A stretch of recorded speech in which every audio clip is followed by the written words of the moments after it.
আসসালামু আলাইকুম। দিগন্ত ভাবনাতে আপনাকে জানাই আন্তরিক শুভেচ্ছা। ভাই ও বোনেরা, আপনি কি জানেন মানুষের বেশিরভাগ গুনাহ, ভুল বুঝাবুঝি আর সম্পর্ক নষ্ট হওয়ার মূল কারণ হলো এই জিহ্বা? আল্লাহর দেওয়া সবচেয়ে ছোট অঙ্গগুলোর একটি, কিন্তু এর প্রভাব বিশাল। আজ আমি আপনাকে এমন একটি বিষয় শোনাতে যাচ্ছি যেটা জানলে আপনি অবাক হয়ে যাবেন। চুপ থাকা শুধু নীরবতা নয়, বরং একজন মুসলিমের চরিত্রের অংশ, ইবাদতের অংশ, এমনকি জান্নাতের পথ সহজ করার মাধ্যমও। তাহলে আসুন আজকের ভিডিওতে আমরা জানব কেন নীরবতা আল্লাহর কাছে প্রিয়, কম কথা বলার কি উপকারিতা আছে, হাদিস ও কোরআনের আলোকে চুপ থাকার ফজিলত এবং কিভাবে আমরা এই অভ্যাস আমল শুরু করতে পারি।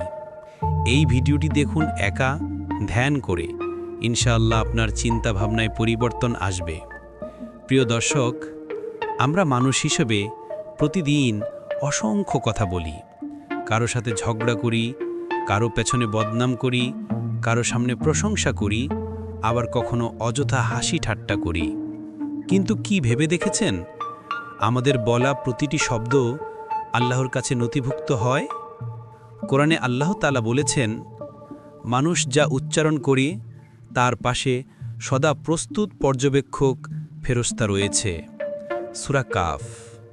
অর্থাৎ আমরা চাইলেও আল্লাহর নজর থেকে লুকাতে পারবো না।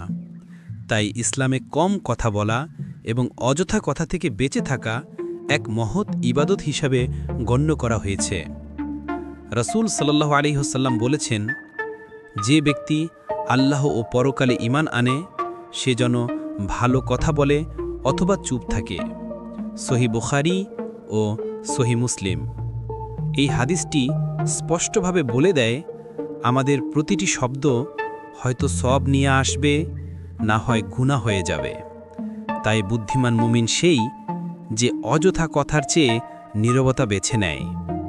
চুপ থাকার উপকারিতা বোঝাতে একটা সহজ উদাহরণ দেই। ধরুন একটা নদী আছে, সেই নদীতে যদি অতিরিক্ত ঢেউ ওঠে তখন পানি ঘোড়া হয়ে যায়, মাছগুলো অস্থির হয়ে যায়। কিন্তু যখন নদী শান্ত থাকে তখন পানি পরিষ্কার হয়, মাছগুলোও শান্ত থাকে। একইভাবে মানুষের জিহ্বা যদি অযথা কথা, রাগ আর তর্কে ব্যস্ত থাকে তখন অন্তর ঘোলা হয়ে যায়। কিন্তু যখন আমরা নীরব থাকি তখন অন্তর পরিষ্কার হয়, মন শান্ত থাকে, ঈমান বৃদ্ধি পায়। আসুন প্রিয় ভাই ও বোনেরা, আল্লাহর দরবারে দোয়া করি। হে আল্লাহ, আমাদের জিহ্বাকে গুনাহ থেকে হেফাজত করুন, অযথা কথাবার্তা থেকে বাঁচান এবং আমাদেরকে নীরবতার মাধ্যমে আপনাকে স্মরণ করার তৌফিক দিন। আমিন। ভাই ও বোনেরা, এখানেই ভিডিও শেষ হয়ে যায়নি। সামনে আরও কিছু চমৎপ্রদ হাদিস ও শিক্ষা আসছে, যেগুলো জানলে আপনি আজ থেকেই নীরবতার আমল শুরু করবেন ইনশাআল্লাহ। তাই ভিডিওটি শেষ পর্যন্ত মনোযোগ দিয়ে দেখুন। আপনি যদি কোরআন, হাদিস, ইসলামিক গল্প আর প্রেরণাদায়ক উপদেশমূলক ভিডিও নিয়মিত পেতে চান তাহলে এখনই দিগন্ত ভাবনা চ্যানেলটি সাবস্ক্রাইব করে রাখুন। ইনশাআল্লাহ আপনার জীবনের প্রতিদিনের জন্য এইগুলো হবে উপকারী। প্রিয় শ্রোতা, আপনি কি জানেন নীরবতাকে অনেক আলেমগণ এক ধরনের ইবাদত বলেছেন? কারণ ১. নীরবতা আমাদের গুনাহ থেকে বাঁচায়, ২. নীরবতা আমাদের মনকে পরিষ্কার করে, ৩. নীরবতা আমাদের আল্লাহর স্মরণে ব্যস্ত রাখে। একজন সাহাবী রাসূল সাল্লাল্লাহু আলাইহি সাল্লামকে প্রশ্ন করেছিলেন, ইসলামে কোন কাজ সবচেয়ে উত্তম? তখন তিনি উত্তর দিলেন, তোমার জিহ্বাকে নিয়ন্ত্রণে রাখো এবং তোমার ঘরে অবস্থান করো। তিরমিজি। অর্থাৎ জিহ্বা নিয়ন্ত্রণ করা মানে হলো নীরবতার চর্চা। নীরবতা কেবল মুখ বন্ধ রাখা নয়, বরং আত্মনিয়ন্ত্রণ ও ধৈর্যের শিক্ষা। ঝগড়ার সময় চুপ থাকা মানে নিজেকে নিয়ন্ত্রণ করা, রাগের সময় চুপ থাকা মানে গুনাহ থেকে বাঁচা, গোপন কথার সময় চুপ থাকা মানে সম্পর্ক বাঁচানো।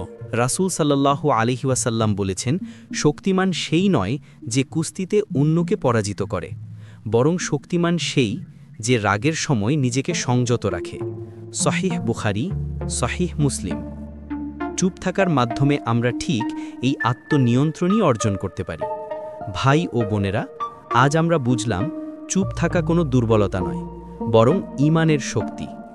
নীরবতা আমাদের অন্তরকে পরিষ্কার করে, সম্পর্ককে রক্ষা করে আর জান্নাতের পথে নিয়ে যায়। নীরবতা কেবল চুপ থাকা নয়, বরং ঈমানের অংশ, ইবাদতের অংশ আর আত্মসংযমের মাধ্যম। এখন আমরা জানব ১. কম কথা বলার গোপন উপকারিতা, ২. অযথা কথা কিভাবে আমাদের গুনাহে ডুবায়, ৩. সাহাবীদের জীবন থেকে নীরবতার শিক্ষা, ৪. বাস্তব জীবনে নীরবতা অনুশীলনের সহজ উপায়। প্রথমত, মানসিক শান্তি। কম কথা বলা মানে হলো নিজের মনকে অযথা বোঝা থেকে বাঁচানো। গবেষণাতেও দেখা গেছে যারা কম কথা বলে তারা মানসিকভাবে বেশি শান্ত থাকে। দ্বিতীয়ত, সম্পর্ক রক্ষা। অনেক সময় আমরা রাগে আবেগে এমন কথা বলে ফেলি যা আজীবনের জন্য সম্পর্ক নষ্ট করে দেয়, অথচ যদি তখন আমরা নীরব থাকতাম হয়তো সম্পর্কটা টিকে যেত। তৃতীয়ত, আল্লাহর নৈকট্য পাওয়া। অযথা কথার পরিবর্তে যদি আমরা কম কথা বলে আল্লাহর জিকিরে সময় দিই তাহলে আমাদের হৃদয় আলোকিত হয়। রাসূল সাল্লাল্লাহু আলাইহি ওয়াসাল্লাম বলেছেন, মানুষ সকালে জাগার পর তার সব অঙ্গ প্রত্যঙ্গ জিহ্বার কাছে অনুনয় করে এবং বলে, আমাদের ব্যাপারে আল্লাহকে ভয় করো, কারণ আমরা তোমার উপর নির্ভরশীল। যদি তুমি সোজা থাকো তবে আমরাও সোজা থাকব, আর যদি তুমি বেঁকে যাও তবে আমরাও বেঁকে যাব। তিরমিজি, ইবনে মাজা। এই হাদিস স্পষ্ট করে বলে দিচ্ছে মানুষের সমস্ত আমল জিহ্বার উপর নির্ভরশীল। তাই নীরবতা শুধু ভালো নয়, বরং আমাদের সওয়াব গুনাহের মূল চাবিকাঠি। চুপ থাকার উপকারিতা বোঝাতে আরেকটি সুন্দর উপমা দেই। ধরুন একটি বাগান আছে, যদি সেই বাগানে সব সময় মানুষ ঢুকে চিৎকার করে, গাছগুলো কেটে ফেলে অথবা ফুল তুলতে থাকে, তখন বাগান নষ্ট হয়ে যায়। কিন্তু যখন বাগান নীরব ও শান্ত থাকে তখন ফুল ফোটে, পাখিরা আসে, সৌন্দর্য ছড়িয়ে পড়ে। একইভাবে মানুষের অন্তরও একটি বাগান। অযথা কথার মাধ্যমে আমরা সেই বাগানকে নষ্ট করি, আর নীরবতা সেই বাগানকে সুন্দর ও শান্ত রাখে। আসুন প্রিয় দর্শক, আমরা একসাথে দোয়া করি, হে আল্লাহ, আমাদের জিহ্বাকে সত্য কথার জন্য ব্যবহার করার তৌফিক দিন, আমাদের অযথা ও গুনাহের কথাবার্তা থেকে বাঁচান, আর আমাদের হৃদয়কে নীরবতার মাধ্যমে প্রশান্ত করুন। আমিন। সাহাবীদের জীবনে নীরবতার অনেক দৃষ্টান্ত আছে। ১. হযরত আবু বকর। তিনি প্রায়ই নিজের জিহ্বা ধরে বলতেন, এই অঙ্গই আমাকে ধ্বংসের দিকে নিয়ে যাবে। অর্থাৎ তিনি জানতেন অযথা কথা তার ঈমানকে ক্ষতিগ্রস্ত করতে পারে। ২. হযরত ওমর। তিনি বলতেন, যে ব্যক্তি বেশি কথা বলে সে বেশি ভুল করে, আর যে বেশি ভুল করে সে বেশি গুনাহ করে, আর যে বেশি গুনাহ করে সে জাহান্নামের বেশি কাছাকাছি। এগুলো থেকে বোঝা যায় নীরবতা কেবল সাধারণ পরামর্শ নয়, বরং সাহাবীদের জীবনের অংশ ছিল। ভাই ও বোনেরা, এখন পর্যন্ত আপনি দেখলেন নীরবতার কিছু উপকারিতা, কিন্তু সামনে আরও কিছু বিস্ময়কর দিক আসছে, যেমন কিভাবে নীরবতা এক ধরনের ইবাদত হয়ে ওঠে, আর বাস্তব জীবনে কিভাবে সহজে নীরবতার অভ্যাস তৈরি করা যায়। তাই অনুগ্রহ করে ভিডিওটি শেষ পর্যন্ত দেখুন, ইনশাল্লাহ উপকার পাবেন। যদি ভিডিওটি ভালো লাগছে তবে দেরি না করে এখনই দিগন্ত ভাবনা চ্যানেলটি সাবস্ক্রাইব করুন। আপনার একটি ক্লিকই আমাদের জন্য উৎসাহ আর আপনার জন্য কল্যাণকর জ্ঞান লাভের সুযোগ। এখন প্রশ্ন হলো, আমরা কিভাবে প্রতিদিন জীবনে চুপ থাকার অভ্যাস গড়ে তুলতে পারি? ১. ঝগড়ার সময় চুপ থাকা। যখন কেউ আপনাকে অপমান করবে তখন প্রতিউত্তর না দিয়ে নীরব থাকুন, এতে শয়তানের ফাঁদে পড়বেন না। ২. অযথা আড্ডা এড়িয়ে চলা। বন্ধুমহলে অকারণে গসিপ, পরনিন্দা এড়িয়ে যান। ৩. জিকিরে সময় ব্যয় করা। অযথা কথা বাদ দিয়ে সুবহানাল্লাহ, আলহামদুলিল্লাহ, আল্লাহু আকবার ইত্যাদি বলুন, এতে মুখও ব্যস্ত থাকবে, সওয়াবও জমা হবে। ৪. কথার আগে ভাবা। একটি কথা বলার আগে নিজেকে প্রশ্ন করুন, এটা কি সত্য, এটা কি প্রয়োজনীয়, এটা কি উপকারী? যদি না হয় চুপ থাকুন। প্রিয় ভাই ও বোনেরা, আমরা ইতোমধ্যে জেনেছি নীরবতা ঈমানের অংশ, কম কথা বলা মানসিক শান্তি আনে, আর সাহাবীদের জীবনেও নীরবতা ছিল বিশেষ অভ্যাস। এখন আমরা আরও গভীরে জানব নীরবতা কিভাবে আত্মশুদ্ধির দরজা খোলে, নীরবতা সমাজে কেমন ইতিবাচক প্রভাব ফেলে এবং চুপ থাকা কিভাবে আমাদের আখিরাতকে সুন্দর করতে পারে। চুপ থাকার সবচেয়ে বড় উপকারিতা হল আত্মশুদ্ধি। যখন মানুষ নীরব থাকে তখন সে নিজের ভেতরের কণ্ঠ শুনতে পারে। অযথা কথায় সময় নষ্ট না করে সে নিজের ভুল খুঁজে বের করতে পারে। নীরবতা তাকে গভীরভাবে চিন্তা করতে সাহায্য করে। আল্লাহ তাআলা কুরআনেই বলেছেন, তোমরা কি চিন্তা করো না? সূরা আলে ইমরান। অর্থাৎ চিন্তাভাবনা করাও এক ধরনের ইবাদত, আর চুপ থাকার মাধ্যমে সেই চিন্তার পরিবেশ তৈরি হয়। রাসূল সাল্লাল্লাহু আলাইহি ওয়াসাল্লাম বলেছেন, তুমি যত কম কথা বলবে তোমার ঈমান তত বেশি সুরক্ষিত থাকবে। এখানে একটি গোপন রহস্য লুকিয়ে আছে। আমাদের ঈমানের শক্তি নির্ভর করছে কতটা আমরা নিজের জিহ্বাকে নিয়ন্ত্রণ করতে পারি তার উপর। নীরবতার আরেকটি উপমা দেই। ধরুন একটি আয়না আছে। যদি আয়নার উপর বারবার ধুলা পড়তে থাকে তাহলে তাতে নিজের প্রতিচ্ছবি দেখা যায় না, কিন্তু যখন ধুলা পরিষ্কার করা হয় তখন আয়নাটি পরিষ্কার হয়ে যায়। একইভাবে মানুষের অন্তরেও অযথা কথার ধুলা জমে যায়। নীরবতা সেই ধুলা পরিষ্কার করে দেয়, ফলে অন্তর স্বচ্ছ হয় আর ঈমান শক্তিশালী হয়। চলুন আমরা দোয়া করি, হে আল্লাহ, আমাদের অন্তরকে পবিত্র করুন, আমাদের জিহ্বাকে নিয়ন্ত্রণে রাখুন এবং আমাদেরকে নীরবতার মাধ্যমে আত্মশুদ্ধির তৌফিক দিন। আমিন। চুপ থাকা শুধু ব্যক্তিগত উপকার আনে না, বরং সমাজেও অসাধারণ প্রভাব ফেলে। ১. ঝগড়া ও ফিতনা কমে যায়। সমাজে অনেক ঝগড়া হয় শুধুমাত্র কথার কারণে। যদি মানুষ চুপ থাকতে শেখে তাহলে অনেক বিবাদ মিটে যায়। ২. ভালোবাসা বাড়ে। বেশি তর্ক না করে চুপ থাকা সম্পর্কের মধ্যে ভালোবাসা জাগায়। নীরবতা কখনো কখনো কথার থেকেও শক্তিশালী বার্তা দেয়। ৩. জ্ঞানীদের মর্যাদা বাড়ে। যারা কম কথা বলে মানুষ তাদেরকে বেশি সম্মান করে, কারণ নীরব মানুষ সাধারণত জ্ঞানী ও পরিপক্ক হিসেবে বিবেচিত হয়। ভাই ও বোনেরা, সামনে আরও গুরুত্বপূর্ণ কিছু শিক্ষা আসছে, যেমন নীরবতার মাধ্যমে কিভাবে জান্নাতের পথ সহজ হয় এবং কিভাবে আমরা প্রতিদিন এই অভ্যাস বজায় রাখতে পারি। তাই ভিডিওটি এখানেই থামাবেন না, শেষ পর্যন্ত দেখুন ইনশাআল্লাহ।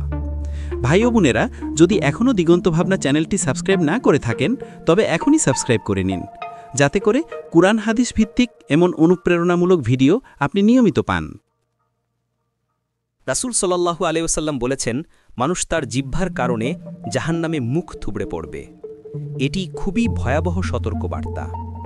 অর্থাৎ আমাদের জিহ্বা যদি নিয়ন্ত্রণে না থাকে তাহলে আখিরাতে আমরা ভয়াবহ পরিণতির মুখোমুখি হব। অন্যদিকে যারা নীরবতা রক্ষা করে তারা নিজেদের জন্য জান্নাতের পথ সহজ করে নেয়।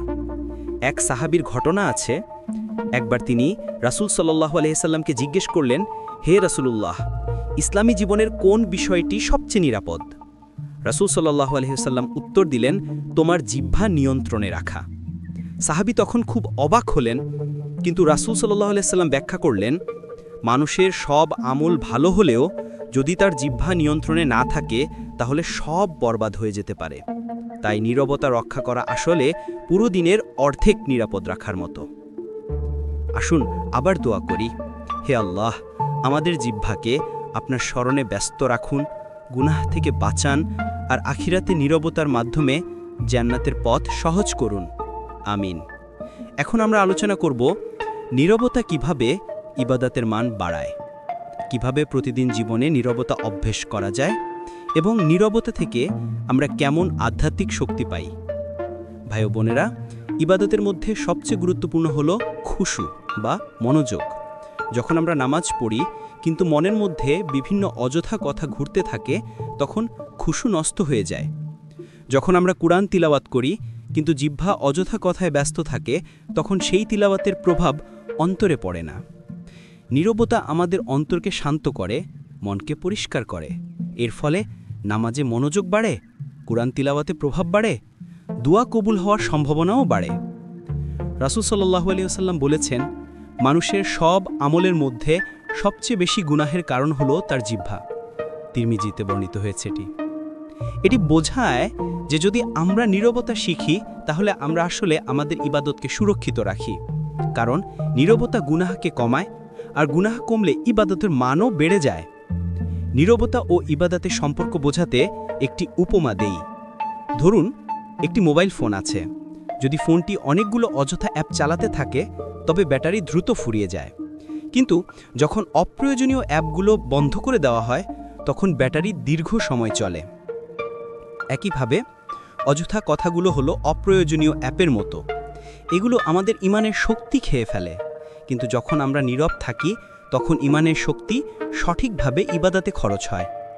আসুন প্রিয় শ্রোতা, আমরা দোয়া করি, হে আল্লাহ, আমাদের ইবাদাতকে নীরবতার মাধ্যমে সুন্দর করুন। আমাদের মনোযোগ দিন, আমাদের নামাজ ও কুরআন পড়া যেন খুশু ও প্রশান্তিতে ভরে ওঠে। আমিন। এখন জানব নীরবতা অভ্যেস করার উপায়।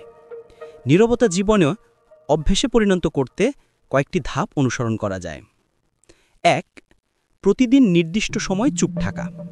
প্রতিদিন অন্তত 15 মিনিট শুধু চুপ থেকে আল্লাহকে স্মরণ করার অভ্যাস করুন। 2. কথার আগে ভাবা। নিজেকে প্রশ্ন করুন, এই কথাটি কি সত্য, প্রয়োজনীয়, উপকারী? যদি উত্তর না হয় চুপ থাকুন। ঝগড়ার সময় চুপ থাকা। রাসূল সাল্লাল্লাহু আলাইহি সাল্লাম বলেছেন, আমি জান্নাতের ঘরের জামিন হব যে তর্ক থাকা সত্ত্বেও সত্যের জন্য চুপ থাকে। আবু দাউদ এসেছে। অযথা আড্ডা এড়িয়ে চলা। আড্ডার সময় নষ্ট না করে জিকির, কুরআন পাঠ বা দোয়া করুন। প্রিয় ভাই ও বোনেরা, সামনে আরও গুরুত্বপূর্ণ শিক্ষা আসছে, যেমন নীরবতা থেকে আধ্যাত্মিক শক্তি কিভাবে পাওয়া যায় এবং এই অভ্যেস আমাদের চরিত্রকে কিভাবে বদলে দেয়। তাই ভিডিওটি এখানেই থামাবেন না, শেষ পর্যন্ত দেখুন ইনশাআল্লাহ। ভাই ও বোনেরা, আপনি যদি কুরআন ও হাদিস থেকে শিক্ষা নিতে ভালোবাসেন তাহলে এখনই দিগন্ত ভাবনা চ্যানেলটি সাবস্ক্রাইব করুন। আপনার একটি সাবস্ক্রাইব আমাদের জন্য উৎসাহ আর আপনার জন্য কল্যাণকর জ্ঞানের ভাণ্ডার। নীরবতার মাধ্যমে মানুষ আধ্যাত্মিকভাবে শক্তিশালী হয়ে ওঠে। যখন জিহ্বা নিয়ন্ত্রণে আসে তখন অন্তর আল্লাহর দিকে মনোযোগী হয়। নীরবতা মানুষকে ধৈর্য শেখায়। নীরবতা আত্মসমালোচনা করতে সাহায্য করে। একজন আলেম বলেছেন, যে ব্যক্তি নীরব থাকতে পারে তার অন্তর শক্তিশালী হয়, আর যে অযথা কথা বলে তার অন্তর দুর্বল হয়ে যায়। একজন তাবেঈ আলেম ছিলেন। তিনি একদিন তার ছাত্রদের বললেন, তোমরা যদি নীরবতা শিখে ফেলো তবে অর্ধেক দিন অর্জন করে ফেলবে, আর যদি সত্য কথা বলো তবে পুরো দিন পূর্ণ হবে। অর্থাৎ নীরবতা এমন একটি শক্তি যা আমাদের দিনের অর্ধেককে রক্ষা করে। হে আল্লাহ, আমাদের নীরবতার মাধ্যমে ধৈর্য দিন, অন্তরকে শক্তিশালী করুন আর আমাদেরকে সত্য ও কল্যাণকর কথার উপর প্রতিষ্ঠিত রাখুন। আমিন। প্রিয় ভাই ও বোনেরা, আমরা নীরবতার অনেক দিক নিয়ে আলোচনা করেছি। এখন আসুন কিছু বাস্তবমুখী কৌশল, দোয়া এবং শেষ অনুপ্রেরণার মাধ্যমে এই আলোচনার সমাপ্তি করি। মনে রাখবেন, চুপ থাকা মানে দুর্বলতা নয়, বরং এটি আধ্যাত্মিক শক্তি। নীরবতা রক্ষার জন্য কিছু বাস্তব পদক্ষেপ। ১. নিজেকে প্রতিজ্ঞাবদ্ধ করুন। প্রতিদিন কমপক্ষে 1 ঘন্টা অপ্রয়োজনীয় কথা থেকে বিরত থাকুন। 2. তর্ক এড়িয়ে যান। তর্কের সময় চুপ থাকা সবচেয়ে বড় জ্ঞানীর কাজ। 3. মোবাইল বা সোশ্যাল মিডিয়ায় কথাবার্তা সীমিত রাখুন, কারণ এখানে অনেক গুনাহ হয়ে যায়। 4. প্রশ্ন এলে ভেবে বলুন। যদি উত্তর সঠিক না হয় তবে চুপ থাকাই উত্তম। আসুন একসাথে ছোট্ট একটি দোয়া করি। হে আল্লাহ, আমাদের জিহ্বাকে সত্যের পথে চালিত করুন, মিথ্যা ও গুনাহ থেকে রক্ষা করুন। আমাদেরকে এমন নীরবতা দান করুন যা আমাদের ঈমানকে শক্তিশালী করবে এবং আমাদের মুখ থেকে শুধু কল্যাণের বাণী উত্তরিত হোক। আমিন। ভাই ও বোনেরা, যদি মনে হয় এই আলোচনা আপনার জীবনের সামান্য হলেও পরিবর্তন আনতে সক্ষম, তাহলে অনুরোধ করছি ভিডিওটি লাইক দিন, কমেন্টে আপনার মতামত জানান এবং অবশ্যই দিগন্ত ভাবনা চ্যানেলটি সাবস্ক্রাইব করুন। আপনার একটি সাবস্ক্রাইব আমাদের জন্য বড় অনুপ্রেরণা। এখন জানব নীরবতার সর্বোচ্চ শিক্ষা। নীরবতা হলো হৃদয়ের সিকিউরিটি গার্ড। নীরবতা হলো ধৈর্যের অনুশীলন। নীরবতা হলো ইবাদতের লুকোনো রূপ। নীরবতা হলো শান্তির দ্বার। প্রিয় ভাই ও বোনেরা, চুপ থাকা একটি ছোট্ট কাজ, কিন্তু এর ফলাফল বিশাল। হয়তো আজ থেকেই আপনি সিদ্ধান্ত নিতে পারেন, আমি কম কথা বলবো, আমি গুনাহ থেকে বাঁচব, আমি আল্লাহর কাছে নিকটবর্তী হব। মনে রাখবেন, একটি শব্দ আপনাকে জান্নাতে নিয়ে দিতে পারে, আবার একটি শব্দ আপনাকে জাহান্নামে ঠেলে দিতে পারে। তাই জিহ্বাকে নিয়ন্ত্রণ করুন আর নীরবতাকে আমর করুন। হে আল্লাহ, আমাদের নীরবতার জন্য ধৈর্য দিন, অন্তরকে শক্তিশালী করুন আর আমাদেরকে সত্য ও কল্যাণকর কথার উপর প্রতিষ্ঠিত রাখুন। আমিন। প্রিয় ভাই ও বোনেরা, যদি আপনি মনে করেন এই আলোচনা থেকে কিছু শিখতে পেরেছেন, তাহলে দয়া করে দিগন্ত ভাবনা চ্যানেলটি সাবস্ক্রাইব করুন, বেল আইকন অন করে দিন, আপনার প্রিয়জনের সাথে ভিডিওটি শেয়ার করুন। মনে রাখবেন, চুপ থাকা মানে শুধু নীরব থাকা নয়, বরং এটি একজন মুসলিমের চরিত্র, ইবাদত ও জান্নাতের পথে যাত্রা।